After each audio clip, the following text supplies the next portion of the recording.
Hello, welcome back. So guys, ఇంతకు ముంగటి సెషన్లో మనము ఎగ్జిక్యూషన్ గురించి డీబగ్గింగ్ గురించి చూసుకున్నాం. ఈ రోజు సెషన్లో ప్లేరైట్ కాన్ఫిగరేషన్ ఫైల్ గురించి చూద్దాం. సో ప్లేరైట్ కాన్ఫిగరేషన్ ఫైల్ అంటే ఏంటి, అసలు ఇందులో ఏ ఇన్ఫర్మేషన్ ఉంటుంది? సింపుల్గా మనం దీని గురించి చెప్పుకోవాలి అంటే, ఇప్పుడు మనం నిన్నటి సెషన్లో ఎన్పిఎక్స్ ప్లేరైట్ టెస్ట్ అని టెర్మినల్లో ఒక కమాండ్ ఇచ్చాం. అదేం చేసింది? ఉన్న టెస్ట్లన్నీ ఎగ్జిక్యూట్ చేసింది. కానీ మనకి ఫ్రంట్ ఎండ్లో మనం చూసేది ఆ కమాండ్ ఇస్తే ఎగ్జిక్యూషన్ జరిగింది అన్నదే మనం చూస్తున్నాం. కానీ యాక్చువల్గా జరిగేది ఏంటి అంటే కనుక, మీరు కమాండ్ లైన్లో ఆ టెర్మినల్లో ఆ కమాండ్ని ఎంటర్ చేసిన తర్వాత అది ఈ కాన్ఫిగరేషన్ ఫైల్కి వచ్చి ఈ కాన్ఫిగరేషన్లో డిఫైన్ అయిన ఇన్ఫర్మేషన్ని చెక్ చేసుకుని ఈ ఇన్ఫర్మేషన్కి తగ్గట్టుగా దాన్ని ఎగ్జిక్యూట్ చేస్తుంది. సో సురేంద్ర, ఏంటి దీనికి ఒక ఎగ్జాంపుల్ చెప్పు అంటే, సి నిన్న మీకు గుర్తుంటేనండి, మనము ప్రాజెక్ట్స్ గురించి డిస్కస్ చేసాం. ఈ ప్రాజెక్టుల గురించి డిస్కస్ చేసేటప్పుడు ఇందులో క్రోమియం అని, ఫైర్ ఫాక్స్ అని, వెబ్ కిట్ అని మూడు ఇంజన్లు ఉన్నాయి. ఈ ఫైర్ ఫాక్స్ని, వెబ్ కిట్ని నేను కామెంట్ చేసేసి రన్ చేస్తే కనుక ఒకే ఒక్క బ్రౌజర్ మీద నాకు రన్ అయింది. సో ఇట్ సెల్ఫ్ దాని మీనింగ్ ఏంది అంటే, ఇక్కడ నేను ఏదైతే చేంజెస్ చేశానో దీనికి తగ్గట్టుగానే నా టెస్ట్ ఎగ్జిక్యూషన్ అయితే జరుగుతుంది, which is a quite formal and inaccurate action that it is performing. అంతే కదా? సో ఇంకా సింపుల్గా మనం చెప్పుకోవాలి అంటే, ఈ ఫైల్లో నువ్వు ఏమేమైతే డిఫైన్ చేస్తావో ఆ డిఫైన్ చేసిన వాటికి తగ్గట్టుగా నీ టెస్ట్ ఎగ్జిక్యూట్ అవుతుంది. సో సురేంద్ర, ఓకే, బ్రౌజర్స్ మాత్రమే చేసాము, ఇంకేముంటాయి ఇందులో? ఇందులో మీకు మీ టెస్ట్ ఎగ్జిక్యూషన్ అయిన తర్వాత స్క్రీన్ షాట్ తీసుకురా కానీ, వీడియో తీసుకురా కానీ, ఒక కమాండ్ మీద నువ్వు క్లిక్ చేస్తే ఎంత టైం వరకు నువ్వు దాని గురించి వెయిట్ చేయాలని కానీ, ఇలా కంప్లీట్ సెట్ ఆఫ్ ఇన్ఫర్మేషన్ అంతా ఈ ఫైల్లోనే ఉంటుంది. ఇది ఒక కీ మాట దానికి, మన ప్లే రైట్ ఎగ్జిక్యూషన్కి.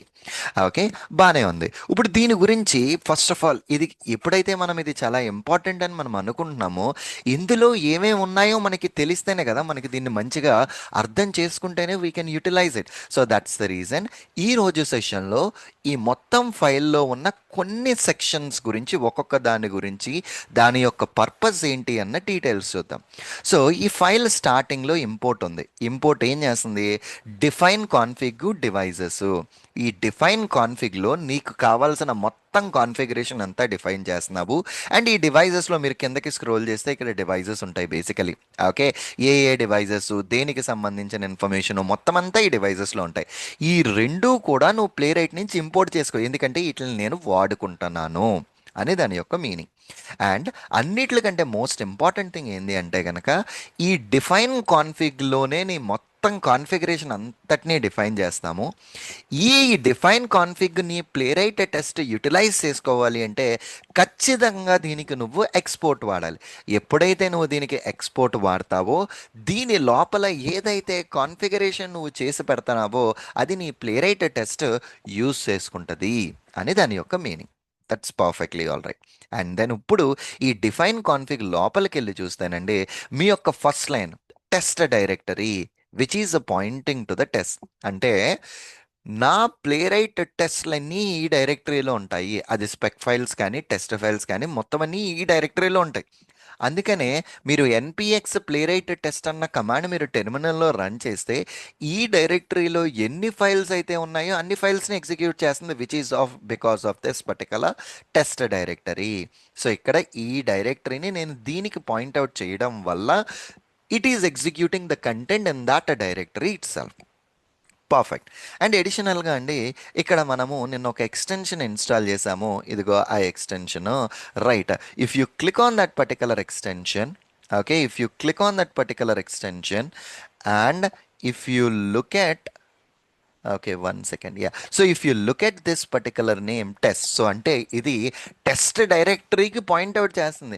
సో నువ్వు ఫ్యూచర్లో నువ్వు ఇక్కడి నుంచి ఎగ్జిక్యూట్ చేస్తే అందులో ఉన్న కంటెంట్ని మాత్రమే ఎగ్జిక్యూట్ చేస్తాను అని దాని మీనింగ్. That's fine. మనం విఎస్ కోడ్ ప్లగిన్ నుంచి ఎగ్జిక్యూషన్ మనం ఇంకా చూడలేదు. So let's forgot about this particular one. That's fine. And then next, fully parallel equal to true. See దాని పేరే చెప్తుందండి, ఫుల్లీ ప్యారలల్. ఈ ఫుల్లీ ప్యారలల్ కానీ, దీని నెక్స్ట్ వచ్చిన తర్వాత ఫర్బిడ్ అండ్ ఓన్లీ కానీ, ఈ రెండు బులియన్ వాల్యూస్ని తీసుకుంటాయి. బులియన్ అంటే either ట్రూ కానీ ఫాల్స్ కానీ, ఈ రెండిట్లో ఏదో ఒక్క వాల్యూని మాత్రమే తీసుకుంటాయి మనకి. Fully parallel equal to true అంటే నీ డైరెక్టరీలో ఎన్నైతే స్పెక్ ఫైల్స్ ఉన్నాయో అన్ని స్పెక్ ఫైల్స్ని ప్యారలల్గా రన్ చేస్తా.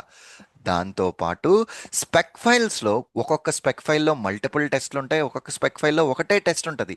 నీ స్పెక్ ఫైల్లో ఎన్నైతే టెస్ట్లు ఉన్నాయో వాటిల్ని కూడా ప్యారలల్గా రన్ చేస్తా. ఫుల్లీ ప్యారలల్ అంటే నీ ఫైల్స్ని, ఫైల్ లోపల ఉన్న టెస్ట్ని మొత్తం అన్నిటిని ప్యారలల్గా ఎగ్జిక్యూషన్ చేసుకుంటాను అని. అండ్ ఇది ఈ ఫుల్లీ ప్యారలల్కి బులియన్ అన్న, అంటే ట్రూ కాకపోతే దీనికి ఉండే నెక్స్ట్ వాల్యూ ఫాల్స్ అండి. ఈ ఫుల్లీ ప్యారలల్ నీకు ఎప్పుడైతే ఫాల్స్ అయిందో అప్పుడేం జరుగుతుంది, నీ స్పెక్ ఫైల్స్ ఎన్నైతే ఉన్నాయో అన్నిటినీ ప్యారలల్గా ఎగ్జిక్యూట్ చేస్తుంది. కానీ ఆ స్పెక్ ఫైల్ లోపల ఉండే ఈ టెస్ట్లు ఏవైతే ఉన్నాయో అవి సీక్వెన్షియల్ మోడ్లోకి ఎగ్జిక్యూషన్ అవుతుంది.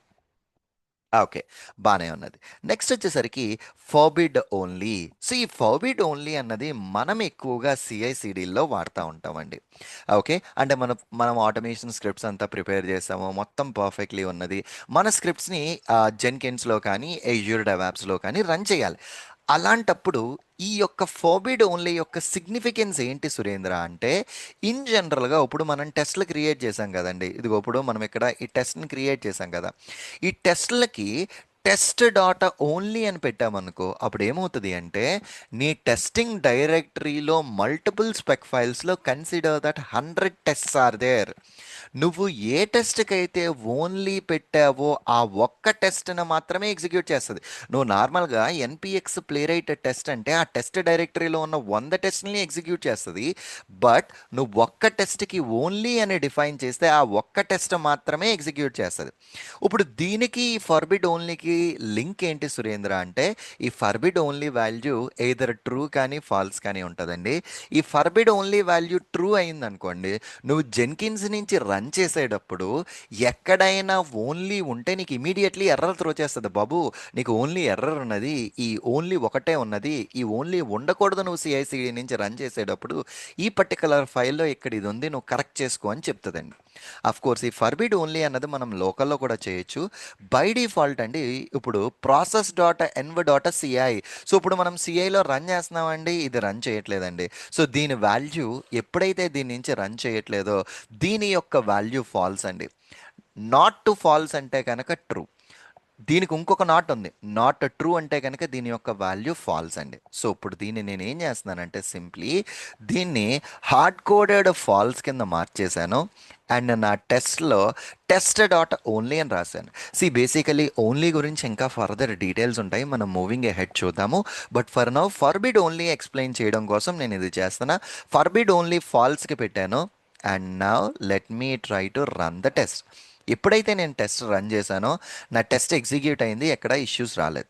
ఇప్పుడు ఇదే ఫర్బిడ్ ఓన్లీ వాల్యూని if I change it to true and when I run it, so ఇది ఇక్కడ ఎర్రర్ మెసేజ్ త్రో చేస్తుంది. బాబు నువ్వు ఈ పర్టికులర్ ఫైల్లో ఇక్కడ ఓన్లీ అన్నది ఉన్నది, నేను ఫర్బిడ్ ఓన్లీ ట్రూ ఉన్నప్పుడు నువ్వు ఆ వాల్యూ ఓన్లీ ఉంటే నేను యాక్సెప్ట్ చేయను, నువ్వు దాన్ని వెళ్ళి అప్డేట్ చేసుకో అని మనకు అది సజెస్ట్ చేస్తుందండి.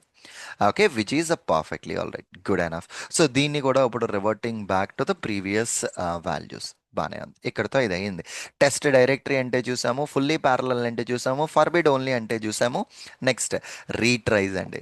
రీట్రై అంటే ఇన్ జనరల్గా ఇప్పుడు మీ అప్లికేషన్ మీద మీరు పనిచేసేటప్పుడు లోడింగ్ ఇష్యూస్ ఉంటాయి. ఒకసారి పని చేస్తుంది, ఇంకొకసారి పని చేయదు. సో అప్పుడు ఏంది, పని చేయని దాన్ని ఈరోజు వర్క్ అయింది, రేపు వర్క్ అవ్వట్లేదు అదే టెస్ట్ కేసు, మీరు రీరన్ చేస్తే పాస్ అవుతుంది. దానికోసం మనం మాన్యువల్గా వెళ్ళి రీరన్ చేసే బదులు ఈ రీట్రై వాల్యూస్ని కనుక మనం ఇందులో డిఫైన్ చేస్తే ఏదైనా ఒక టెస్ట్ కనుక ఫెయిల్ అయితే అది రెండోసారి రన్ చేస్తుంది.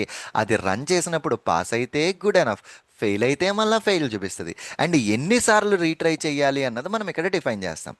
Basically process dot env dot CI, నువ్వు కనుక సిఐ నుంచి రన్ చేస్తే ఇది క్వశ్చన్ మార్క్, ఈ కండిషన్ ట్రూ అయితే కనుక ఈ వాల్యూ, ఫాల్స్ అయితే కనుక కాలన్ తర్వాత. అంటే నువ్వు సిఐసిడిల నుంచి కనుక రన్ చేస్తే 2 రీట్రైస్ ట్రై చేయి. ఒక టెస్ట్ ఫెయిల్ అయిందా 2 సార్లు రీట్రై చేయి. అదే నీ సిస్టమ్ లోకల్లో కనుక రన్ చేస్తే రీట్రై 0 కింద పెట్టుకో. ఐడియల్గా ఎంత ఈఎన్వీస్ ఎన్ని కూడా ఇవ్వకర్లా, ఈ రీట్రైస్కి నెంబర్ డైరెక్ట్లీ ఇట్లా 1 2 3 4 5 అని కూడా మనం డిఫైన్ చేయొచ్చు.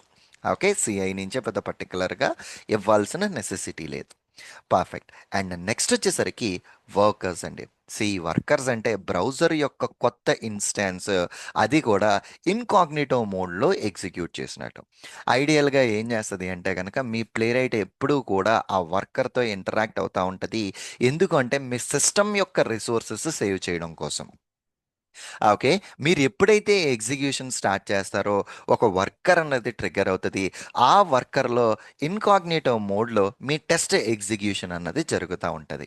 అండ్ ఇక్కడ కూడా మీరు అబ్జర్వ్ చేస్తే గనక ఈ వర్కర్‌కి నువ్వు సీఐసీడీ ఎన్విరాన్మెంట్‌లోకెళ్తే 1 అండ్ నీ లోకల్‌లో రన్ చేస్తే గనక అన్‌డిఫైన్డ్. సో, సురేంద్ర సీఐసీడీ అన్నది పెట్టావు, లోకల్ పెట్టలేదు అంటే సీఐ కాకపోతే లోకలే దాని మీనింగ్ అందుకని చెప్పేసనని. నీ లోకల్‌లో అన్‌డిఫైన్డ్. ఐడియల్‌గా ఇది అన్‌డిఫైన్డ్ అన్నది ఎప్పుడు పెట్టము. దీని యొక్క వాల్యూ 1, 2, 3, 4, 5 అని పెట్టుకుంటాము. మాక్సిమం 5 కింద మనం డిఫైన్ చేస్తాం. అంటే గనక 5 డిఫరెంట్ బ్రౌజర్స్ మీద నీ స్క్రిప్ట్‌ని ఎగ్జిక్యూట్ చేసుకో అని చెప్పేది ఈ వర్కర్స్ అండి. అండ్ ఈవెన్ మీరు అబ్జర్వ్ చేస్తే మీరు ఎన్‌పిఎక్స్ ప్లేరైట్ టెస్ట్ అని రన్ చేస్తానండి. ఇక్కడ టెర్మినల్‌లో చూడండి, running 3 test on 3 workers basically ఇక్కడ వస్తుంది. సేమ్ వర్కర్స్‌ని ఇక్కడ రిఫర్ చేస్తుంది. పర్ఫెక్ట్. అండ్ లాస్ట్ ఆప్షన్ ఈ రోజుకి ఏంటి అంటే రిపోర్టర్ అండి. బై డిఫాల్ట్ ప్లే రైట్లో ఎన్ నెంబర్ ఆఫ్ రిపోర్ట్స్ ఉన్నాయండి. N number of reports.